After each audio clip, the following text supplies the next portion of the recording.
And we're off. In the rain. This is dedication and love is what this is. That's Ira Schoffel. I'm Jeff Cameron. Welcome in. Practice report. Let's get to it's first day of full pads. I thought it was productive. I think Coach Norvell did as well. You know, Ira, you asked a question. I want to start here. There are so many newcomers to this program, either by transfer or true freshmen, that flash every day. It's hard to get a handle on how to ask him about that because, you know, they're athletic as all get out, but we just don't know how soon they'll be ready. Yeah, if you came out here and watched some of these guys just run around, Mekhi Danzig, Ricky Knight on defense. It's unbelievable. Luane McCoy, obviously, who was here in the spring. But some of these guys didn't get here till the summer, and including some of these transfers. And the athletic ability is off the charts. But are they going to get lined up exactly right? Are they going to know exactly the route versus that look? And I thought Mike Norvell was really informative on that when he talked about, you know, they may know the assignment in the classroom. They may be able to answer all the questions. But when you get out here and you may see a bunch of different looks you haven't seen before, it changes the equation. And now you got to do it in real time with somebody lined up against you. And you see some of those growing pains. And I feel like it's a race. You know, because they need skill, they need more talent. And so how quickly can those guys learn what they need to learn to get on the field August 24th? And all we can do as we observe is notice how many guys get second and third and fourth chances if they get it wrong. That tells you that they're being fast-tracked to some degree. Like, to me, you know, without getting into the details, the fact that we see Luane McCoy out there every day, they love him. They know that he's got a chance to make an impact. We'll see how quickly he learns the playbook. I also like, you brought up the transfers.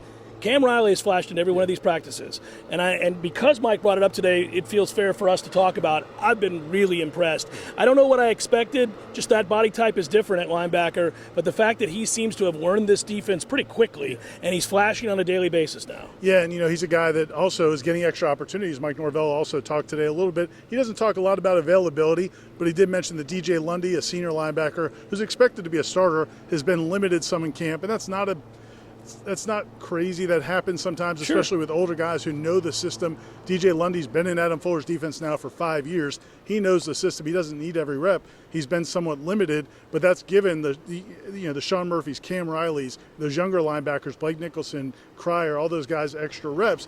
And he said they've taken advantage of it. He seems to be pretty excited about that linebacker core, specifically though Cam Riley. I mean, he raved about him today in a way he doesn't usually rave about guys who've only been at 6 practices. Would you say the surprise so far, and maybe not the surprise, but something that I think he brought it up again today, and we've certainly noticed it and talked about it, I think, on the Smash last night. I'm pretty impressed with this tight end room. Yeah. It's not just Mortlock. Like, I feel like they've got some guys that they're going to feel pretty good about here.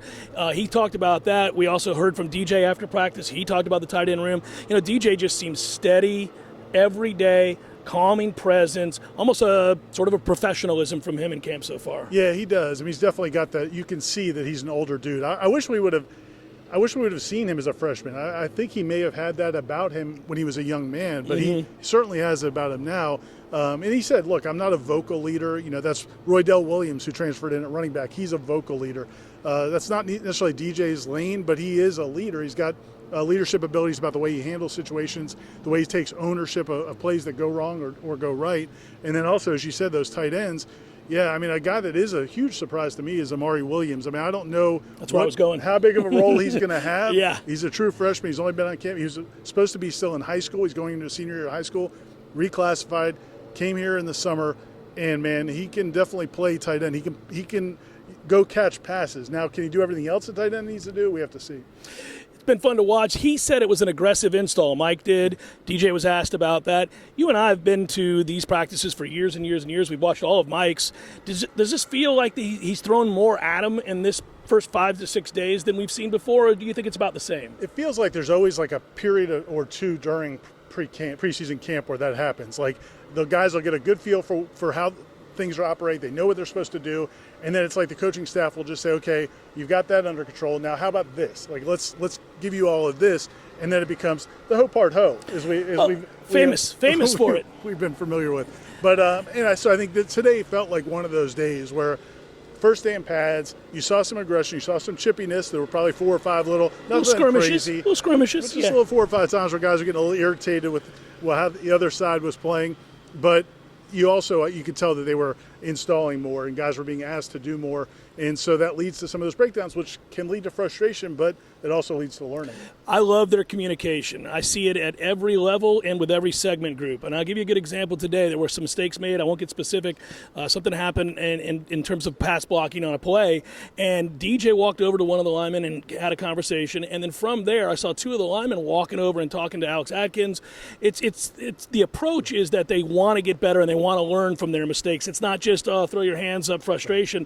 There's a lot of conversation, and you see it in the secondary. You see it with the linebackers. You see it with the running backs. It's been fascinating to watch all those guys kind of help each other, but then also go to the coaches after a play and say, okay, what was that? What should we have done there? Because Mike does throw more wrinkles in as we go along.